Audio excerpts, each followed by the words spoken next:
Hi అండి. మేము ఇవాళ అరుణాచలానికి బయలుదేరుతున్నామండి. ఎర్లీ మార్నింగ్ 5:30కి బయలుదేరామన్నమాట.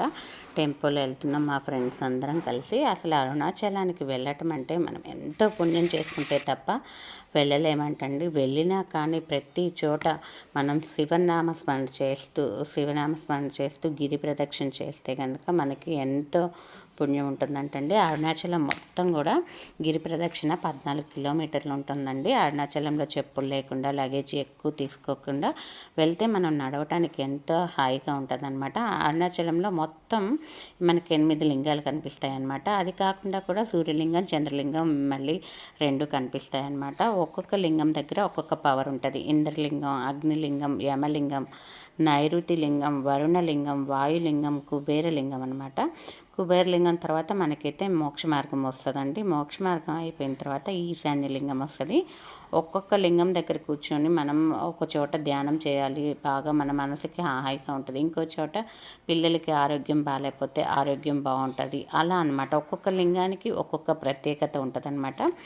అసలు ఈ కార్తీక మాసంలో అయితే మనము అంటే ఒక్కొక్కళ్ళు దీపదానం చేస్తే ఎంతో పుణ్యం ఉంటుంది, ఇలాగ చెప్తారు కదా. కానీ మనం ఎన్ని దానాలు చేసే కంటే కూడా ఒక పేదవాడికి ఆకలి తీరిస్తే అన్ని దానాల కన్నా ముఖ్యమైనదంటండి.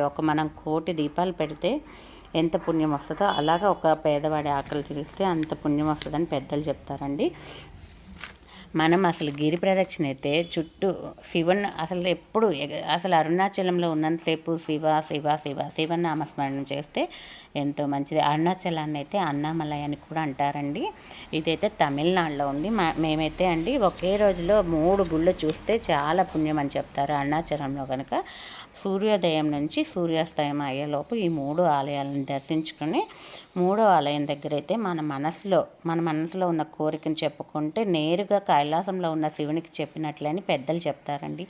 ఆ 3 ఆలయాలు అయితే మీకు చూపిస్తాను ఏంటన్నది. ఆ పేర్లు కూడా ఆ 3 ఆలయాల పేర్లు అయితే 3 ఆలయాలకు అర్థం త్రిమూర్తులు అనమాట. బ్రహ్మ విష్ణు మహేశ్వరులు అనమాట. అందులో ముఖ్యంగా 3వది అయితే చాలామందికి అసలు తెలియదండి. మొదటిదైతే ఆది అన్నామలై ఆలయం అనమాట. ఇది పరమేశ్వరునికి శిరస్థానం అనమాట. ఇక్కడైతే రాత్రి వేళ అంటే దేవతలు తిరుగుతూ ఉంటారంటారు. అక్కడైతే ఒక వాటర్ లేక్ ఉందనమాట. నేను ఆ వీడియో తీయటం కూడా మర్చిపోయాను. ఆ లేక్లో అయితే రమణ మహర్షి తపస్సు చేస్తూ ఉంటారంటండి. 2వది అరుణాచల ఆలయము, ఇది పరమేశ్వరుని వృక్షస్థానం. 3వది అరుణగిరినాథం. పరమేశ్వర